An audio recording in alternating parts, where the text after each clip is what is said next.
سورہ بقرہ میں اللہ تبارک و تعالی ارشاد فرماتا ہے، بے شک اللہ محبت رکھتا ہے توبہ کرنے والوں سے اور محبت رکھتا ہے پاک صاف رہنے والوں سے۔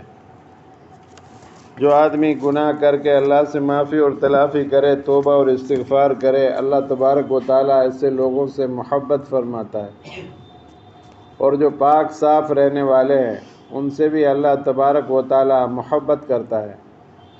تو ہم اپنے ناخنوں کو کاٹیں، بغل کے بال بنائیں، زیر ناف کے بال بنائیں، خط بنائیں، جمعے کے روز اچھے کپڑے پہنیں، خوشبو لگائیں، غسل کریں، مسواک کریں۔ اللہ تبارک و تعالیٰ پاک صاف رہنے والوں سے محبت فرماتا ہے۔ اس کے بعد گناہوں پر توبہ اور استغفار کی کثرت سے اللہ تعالیٰ کی ناراضگی محبت میں بدل جاتی ہے اور اپنے بندوں کو معاف کر دیتا ہے۔ سورہ یونس میں حضرت یونس علیہ السلام کی قوم کا ذکر ہے کہ اللہ کا عذاب ان کے قریب آیا، انہوں نے اپنی آنکھوں سے اس کے آثار دیکھے تو پوری قوم اپنے گھروں سے باہر نکل آئی اور اللہ سے گڑ گڑا کر معافی مانگنے لگی، جس پر اللہ تعالیٰ نے ان پر سے عذاب ٹال دیا۔ حضرت نوح علیہ السلام نے بھی اپنی قوم سے کہا تھا، تم اپنے رب سے استغفار کرو، وہ بہت مغفرت کرنے والا ہے، وہ تم پر کثرت سے بارش برسائے گا، مال اور اولاد سے تمہاری مدد کرے گا، اور تمہارے لیے باغ بنائے گا اور تمہارے لیے نہریں جاری کرے گا۔ اس لیے استغفار کثرت سے پڑھا کریں۔ اللہ کے رسول صلی اللہ علیہ وسلم نے اس مہینے میں کثرت سے استغفار پڑھنے کے لیے ہمیں حکم دیا ہے۔ زیادہ سے زیادہ استغفر اللہ، استغفر اللہ، اے اللہ میں تجھ سے معافی مانگتا ہوں۔ جب بندہ استغفار کہتا ہے، معافی مانگتا ہے، اس کا مطلب یہ ہے، اے اللہ میں نے اپنے آپ کو آپ کے سپرد کر دیا، حوالے کر دیا، جو سزا چاہے آپ مجھے دیں۔ تو اللہ اس کو پسند فرماتا ہے، بندے کی مغفرت فرما دیتا ہے۔ اسی حوالے سے حضرت امام حسن بصری رحمۃ اللہ علیہ کا واقعہ ایک مشہور ہے۔ ایک شخص ان کے پاس آیا اور خشک سالی کی شکایت کی، آپ نے اسے استغفار کی ہدایت کی۔ دوسرا شخص آیا تو اس نے تنگ دستی کا شکوہ کیا، اسے بھی یہی ہدایت کی۔ پھر تیسرا شخص آیا جس نے اولاد نہ ہونے کی شکایت کی، تو اس سے بھی یہی فرمایا۔ ایک اور شخص کو زمین کی پیداوار میں کمی پر استغفار کرنے کو کہا۔ ایک بزرگ یہ سب کچھ دیکھ اور سن رہے تھے۔ انہوں نے حیرت سے پوچھا، آپ کے پاس لوگ مسائل لے کر آئے مگر آپ نے سب کا ایک ہی حل تجویز کیا، اس کا کیا سبب ہے؟ اس پر آپ رحمۃ اللہ علیہ نے سورہ یونس کی یہی آیت تلاوت فرمائیں، جن میں استغفار کو بارش، مال، اولاد اور باغات کے عطا ہونے کا سبب فرمایا گیا ہے۔ گویا گناہوں سے توبہ اور استغفار کی کثرت آخرت کی کامیابی کے ساتھ دنیا میں بھی راحت اور سکون کا ذریعہ ہے۔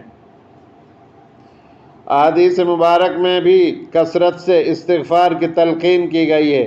رسول اللہ صلی اللہ علیہ وسلم نے اپنے مبارک عمل سے بھی امت کو استغفار کی طرف متوجہ فرمایا۔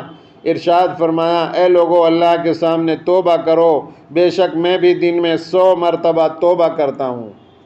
آپ صلی اللہ علیہ وسلم تو بخشائے ہیں، آپ کا کوئی گناہ نہیں، آپ تو معصوم ہیں، اس کے باوجود اللہ سے روزانہ دن میں 100 مرتبہ توبہ کرتے تھے، معافی مانگتے تھے۔ ہم سے کتنے گناہ ہوتے ہیں، چھوٹے بھی ہو رہے ہیں، بڑے بھی ہو رہے ہیں، جان کر بھی ہو رہے ہیں، بھولے سے بھی ہو رہے ہیں، اور ہم اللہ سے معافی نہ مانگیں تو ہم سے بڑا بد نصیب اور کون ہو سکتا ہے؟ یہ معافی مانگنے کا، گناہوں کو معاف کرانے کا مہینہ اللہ نے ہمیں عطا فرمایا ہے۔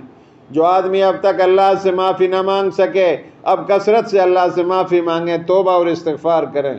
5 منٹ، 7 منٹ، 8 منٹ، 10 منٹ اپنے وقت کے اعتبار سے روزانہ اللہ کا ذکر کریں، توبہ اور استغفار کریں۔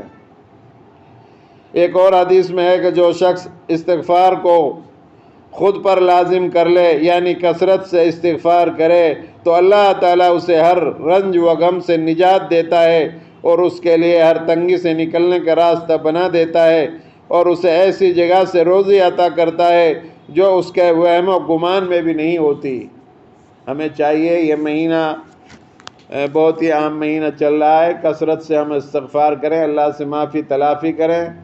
یہ مہینہ نکل گیا تو پھر پتہ نہیں آئندہ یہ مبارک مہینہ نصیب ہو کہ نہ ہو۔ اس وقت اللہ تبارک و تعالی اعلان کرا رہے ہیں، کوئی مغفرت کا چاہنے والا ہے، کوئی توبہ کرنے والا ہے، کوئی معافی مانگنے والا ہے، کوئی اپنی ضرورت میرے سامنے رکھے اور میں اس کی ضرورت کو پورا کر دوں۔ روزانہ افطار کے وقت اور سحری کے وقت ایسے 10 لاکھ آدمیوں کو جہنم سے خلاصی دے رہا ہے، نجات دے رہا ہے، جو بالکل جہنم میں جانے کے مستحق ہو چکے تھے۔ ہم کثرت سے استغفار پڑھیں۔ ایک عشرہ گزر گیا، دوسرا عشرہ آدھا گزر گیا، اس میں مغفرت ہو رہی ہے عام لوگوں کی۔ ہم بھی اللہ سے اپنی مغفرت کرائیں، اپنے اہل و عیال کے لیے اللہ سے دعا مانگیں، اپنے آبا و اجداد میں سے جہاں سے ہمارا خاندان کا سلسلہ شروع ہوا وہاں تک کے لوگوں کی مغفرت کی دعائیں مانگیں، آنے والی نسلوں کے لیے مانگیں۔ تراویح کا اہتمام کریں، جو لوگ تراویح پڑھ چکے وہ بھی تراویح پڑھیں، ان کی تراویح ابھی ختم نہیں ہوئی، قرآن مکمل ہوا۔ تراویح پورے مہینہ پڑھنی یہ دوسری سنت ہے۔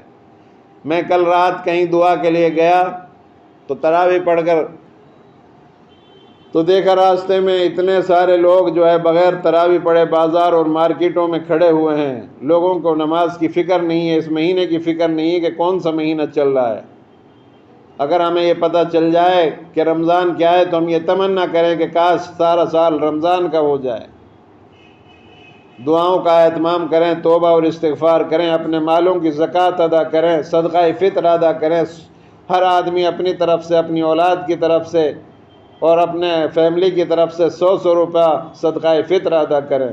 اللہ کے رسول صلی اللہ علیہ وسلم کشمش سے بھی صدقہ فطر ادا کرتے تھے، منقع اور جو ہے کھجوروں سے بھی صدقہ فطر ادا کرتے تھے۔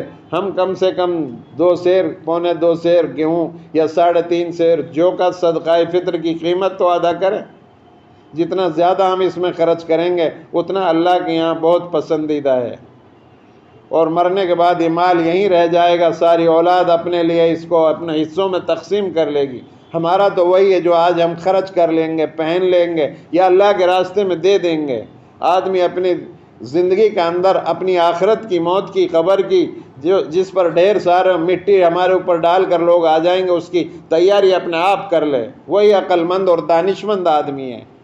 ہم جو ہے اس وقت کو غفلت سے نہ گزاریں، توبہ اور استغفار کریں، اللہ سے معافی تلافی کریں۔ اللہ سے دعا ہے اللہ ہم سب کو عمل کرنے کی توفیق عطا فرمائے۔